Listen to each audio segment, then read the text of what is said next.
ఎందుకు వేయాలి అని అంటే నాకు ఎవరు చెప్తలేరు. సో నాకు ఒకటి ప్రశ్న వచ్చింది, అందంగా ఉంటాయి కాళ్ళకి గజ్జలు వేస్తాను నాకు చెప్పేటోళ్ళు. అయితే అందం అంటే పొద్దున పూటనే అందమా రాత్రి పూట అందమా? ఇప్పుడు నాకు మా వైఫ్ ఉంది, నాకు అందంగా కనిపించింది కాబట్టి పెళ్లి చేసుకున్నా. రాత్రిపూట ముఖం చూసి నేను ఇట్లా భయపడ్డాడు అనుకో, అది అందమా? కాదు. అయితే నాకు ఈ గజ్జల శబ్దం రాత్రి వినిపిస్తే భయం వేస్తుంది.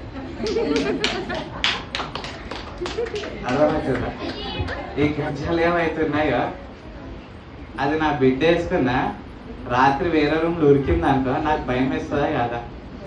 నాకైతే భయం వేస్తుంది. ఇక్కడ ఎంతమంది ధైర్యవంతులు ఉన్నారో లేదు. సో ఆ భయం వేసేది నాకు అందం ఎట్లా అవుతుందని నేను భయపడ్డా. అందుకని నేను వేయలే. సో ఆ విధంగా అంటే ఎన్నో ఉన్నాయి. మళ్ళా అంటే